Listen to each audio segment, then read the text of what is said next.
What happens when the one everyone rejected becomes the only one who can save them? When the invisible becomes the irreplaceable. In a village where bloodlines meant everything and reputation was currency, one boy carried shame like a second skin. They said his very shadow brought misfortune.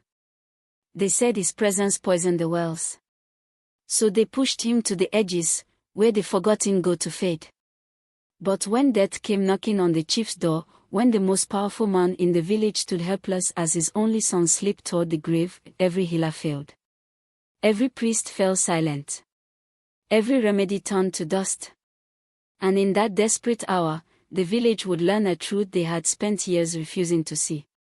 This isn't just a story about a rescue. It's a story about the cost of cruelty, and the power of a heart that refuses to harden. Before he became the answer to an impossible prayer, there was Samuel. An outcast. A shadow. A boy the village wished would simply disappear. Welcome to Stories by the King, where every story carries a heartbeat, and every truth demands to be heard. Now, before we begin, where in the world are you watching from? Is it dawn in Accra, afternoon in Johannesburg, or deep night in Kampala? Drop your location in the comments below, hit like, and subscribe, because this story will challenge everything you think you know about worthiness. Now, lean in. Because what happens next will break your heart, before it puts it back together again. Someone knew the sound of doors closing. Not the ordinary slam of wood against frame, but the deliberate, final click of a latch turned against him. He was 12 years old, and he had heard that sound more times than he could count. The village of Mora sat in the green hills like a jewel, its mud brick homes painted in ochre and white, its market square humming with life every morning. But Samuel lived at the border, where the cultivated land gave way to wild grass and thorns. His heart leaned slightly to the left, as if even the earth beneath it wanted to pull away. His mother had died bringing him into the world. His father had vanished into grief and drink, then simply vanished. The elders said it was a sign. A boy born in blood, raised in absence, surely the spirits had marked him. And so the village had made its judgment. Samuel was cursed. Samuel was poison. Samuel was not to be touched. He woke each morning before the sun, slipping into the forest to gather firewood while the village still slept. He learned which paths to avoid, which market stalls would not serve him, which children's mothers would yank them away if he came too close. He ate alone. He walked alone. He existed in the spaces between community, a ghost among the living. The other boys threw stones. The girls whispered and giggled when he passed, their laughter sharp as broken glass. Even the dogs seemed to sense his otherness, growling low in their throats when he walked by. But Samuel had grown a thick skin over his heart. He had learned not to flinch. He had learned not to cry. He had learned to survive on scraps of dignity and the stubborn belief that tomorrow might be different, even when today never was. Yet there was one person who had never turned him away. Old Mama Kiki, the herbalist who lived 3 huts down from his own exile, had taught him the language of plants. She had no family, no status, no voice in the council, but she had knowledge that ran deeper than the village's memory. On quiet evenings, when the world was kind enough to leave them alone, she would sit with Samuel beneath the baobab tree and show him roots that healed fevers, leaves that stopped bleeding, bark that eased pain. The forest does not judge, Samuel, she would say, her voice like dried leaves rustling. It gives to those who know how to listen. Learn its secrets. They will serve you when people will not. He learned. He listened. He memorized every lesson as if his life depended on it, because perhaps it did. The village of Mora revolved around one man, Chief Okonkwo. He was tall and broad-shouldered, his voice a rumble that could silence a crowd or summon a storm. He wore his authority like a cloak, embroidered with the respect of generations. He had one son, Chinedu, a boy of 14 with his father's strong jaw and his late mother's gentle eyes. Chinedu was everything Samuel was not: beloved, protected, destined for greatness. The village elders already spoke of him as the future chief, the one who would lead them into prosperity. Samoa had seen Chinedu from a distance many times, surrounded by friends, laughing freely, moving through the world as if it owed him nothing because it had already given him everything. And Samoa felt no jealousy. Only a distant, aching curiosity about what it must feel like to belong. But on a morning in the dry season, when the sky was pale and the air tasted of dust, a scream tore through the village. It came from the chief's compound, high-pitched and desperate. Samoa was returning from the forest, a bundle of firewood strapped to his back, when he heard it. He froze at the edge of the market, watching as people rushed toward the chief's home. Women clasped their hands to their mouths. Men ran with fear in their eyes. And then the word spread like wildfire, whispered from lip to lip, carried on the wind, Chinedu was dying. The chief's only son had collapsed in the night, burning with fever, his body racked with convulsions. The healers had been summoned. The priest had been called. And no one knew what was wrong. By midday, the entire village had gathered outside Chief Okonkwo's compound. The air was thick with worry and whispered prayers. Inside, the chief knelt beside his son's mat, his powerful hands trembling as they gripped Chinedu's limp fingers. The boy's skin was gray, his breathing shallow and rattling. 3 healers stood in a half-circle, their faces drawn with failure. They had tried everything: herbs, incantations, poultices, rituals. Nothing worked. The fever raged. The convulsions came in waves. And with each passing hour, Chinedu slipped further away. Chief Okonkwo, the man who had never begged for anything in his life, looked up at the healers with eyes that had forgotten how to hide desperation. "Save him," he whispered. "I will give you anything. Everything. Just save my son." But the healers could only shake their heads. Whatever darkness had taken hold of Chinedu was beyond their knowledge. Samoa stood at the far edge of the crowd, hidden behind the broad trunk of a mango tree. He should not have been there. He knew the rules. But some invisible thread, had pulled him forward. He listened to the murmurs around him, piecing together what had happened.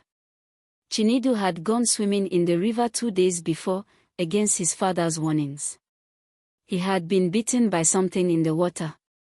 A snake, perhaps, or a spider lurking in the reeds. The wound on his ankle had seemed small at first, barely worth mentioning. But by nightfall, the poison had spread. Now it coursed through his veins like liquid fire, and the healers had no cure. Samuel's mind raced. He knew that bite. He had seen it before, on a goat that had wandered too close to the riverbank. Mama Kiki had saved the animal with a paste made from the root of the bitter thorn plant, mixed with the sap of the fir tree and ground charcoal. It was a rare remedy, dangerous to prepare, effective only if administered quickly. But it worked. Samuel was certain it would work. His heart pounded. He could walk away. He could return to his hut and let fate take its course. The village had never cared whether he lived or died. Why should he care about them? But even as the bitter thought formed, he felt it dissolve. Because this was not about the village. This was about a boy who had done nothing wrong, a boy who was loved, a boy whose life mattered. And Samuel could not stand by and watch him die, not when he held the answer in his hands. He took a breath, stepped out from behind the tree, and began to push through the crowd. People recoiled as if he carried plague. "Get back," someone hissed. "Don't let him near." But Samuel kept walking, his eyes fixed on the entrance to the chief's compound. 2 guards stepped forward, their spears crossed to block his path. "No outcast," one of them growled. "Chief's orders." Samuel lifted his chin. His voice was steady, though his heart was breaking. "I can save him." The words hung in the air like smoke. The crowd went silent. Then, slowly, the laughter began, bitter, disbelieving, cruel. "The cursed boy thinks he's a healer," someone shouted. He'll kill the chief's son just by looking at him. The mockery spread like disease. But Samoa did not flinch. He looked past the guards, past the crowd, and spoke louder. I know what beat him. I know the cure. If you want Chinedu to live, let me in. The guards hesitated, glancing at each other. And then a voice, deep, broken, desperate, cut through the noise. Let him pass. Chief Okonkwo stood in the doorway, his face carved with exhaustion and grief. He did not know Samuel. He did not care about curses or reputations or the village's superstitions. He only knew that his son was dying, and this boy, this outcast, was offering hope. Let him pass, the chief repeated. And the guard stepped aside. Samuel entered the compound with his head high and his hand steady. He knelt beside Chinedu, studying the wound on his ankle, swollen, blackened, oozing. The boy's breathing was faint, his pulse barely there. Samuel looked up at the chief. I need the root of the bitter thorn, the sap of the fir tree, and charcoal. I need them now. The chief did not hesitate. He sent men running. Within an hour, they returned with the ingredients. Samuel worked quickly, grinding the root into powder, mixing it with sap, adding charcoal until the paste was thick and dark. His hands moved with a precision learned from years of watching, learning, surviving. He applied the paste to the wound, then wrapped it carefully with clean cloth. He needs to drink this, Samuel said, preparing a bitter tea from the remaining root. Every hour until the fever breaks. Chief Okonkwo lifted his son's head, tipping the liquid past his lips. And then there was nothing to do but wait. The night stretched long and cruel. Chief Okonkwo refused to leave his son's side, and Samuel stayed as well, monitoring Chinedu's breathing, adjusting the wrappings, preparing fresh doses of the tea. The village waited outside, silent now, their mockery replaced by a tense, guilty hope. Hours crawled by. The fever raged. And then, just before dawn, something shifted. Chinedu's breathing deepened. His color began to return. The convulsions ceased.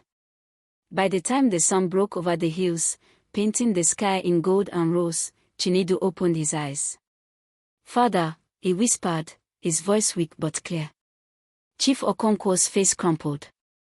He pulled his son into his arms and wept, great, shuddering sobs that shook his entire body. You're alive, he breathed. You're alive. Samuel stood and stepped back, preparing to leave quietly before anyone remembered he was there. But the chief's hand shot out and gripped his wrist. Wait. The word was not a command. It was a plea. Chief Okonkwo looked at Samuel, truly looked at him, for the first time. He saw the threadbare clothes, the too-thin frame, the eyes that had learned not to expect kindness. And he saw something else, a boy who had saved his son when no one else could. A boy the village had thrown away like refuse. The chief's voice cracked. You saved him. You saved my son. Samuel nodded once, unsure what to say. But the chief was not finished. He rose to his feet, still holding Samuel's wrist, and led him outside. The crowd had grown, half the village packed into the space beyond the compound. They fell silent when the chief appeared, Chinedu leaning against his father's side, weak but alive. Chief Okonkwo's voice rang out, clear and steady. This boy, Samuel, saved my son's life. When your healers failed, when your priest fell silent, this boy stepped forward. And you laughed at him. You mocked him. You called him cursed. The crowd shifted uncomfortably, eyes dropping to the ground. The chief's gaze swept over them, hard and unforgiving. I have been chief of this village for 20 years. I have settled disputes, led you through droughts, protected you from enemies. But I have also been blind. Blind to the cruelty you have shown to one of your own. Blind to the way you have treated this boy as less than human. He pulled Samuel forward, his hand still on the boy's shoulder. From this day forward, Samuel is under my protection. He will live in my compound. He will eat at my table. He will be treated with the respect he has always deserved. And if any of you, dare to speak ill of him again, you will answer to me." The silence that followed was absolute. Shame hung in the air like fog. One by one, people began to drop to their knees, their heads bowed. Some wept. Others whispered apologies that Samuel had waited 12 years to hear. But Samuel did not feel triumph. He felt only a deep, weary relief and something else. Something that felt almost like hope. Chief Okonkwo looked down at him, his voice softer now. "You could have let my son die. After everything this village has done to you, you could have walked away. Why didn't you?" Samuel thought for a long moment. Then he spoke, his voice quiet but steady. "Because hate is easy. And I didn't want to be like them." The chief's eyes filled with tears. He nodded slowly. "Then teach us. Teach us how to be better." And so, in the weeks and months that followed, the village of Mora changed. Not overnight. Not easily. But change came, slow and steady, like the turning of seasons. Samuel moved into the chief's compound, not as a servant, but as an honored guest. He continued to learn from Mama Kiki, and soon, others came to him for healing. Children who once threw stones now asked him to teach them about plants. Women who once pulled their children away now greeted him in the market. Chinedu recovered fully, and he and Samuel became friends, true friends, bound by something deeper than gratitude. The chief kept his word. He protected Samuel, elevated him, gave him a place in the village that could not be taken away. But more than that, he gave Samuel something the boy had never had before: a family. A home. A future. Samuel never forgot what it felt like to be an outcast. But he also never forgot the moment he chose mercy over bitterness, healing over hate. Years later, when he became the village's most trusted healer, people would ask him how he did it, how he forgave. And he would smile and say, "I didn't do it for them. I did it for me." Because carrying hate is heavier than carrying hope. Not every act of kindness is repaid. But every act of kindness changes the person who gives it. And a heart that chooses compassion over cruelty, grace over grudges, will never walk alone.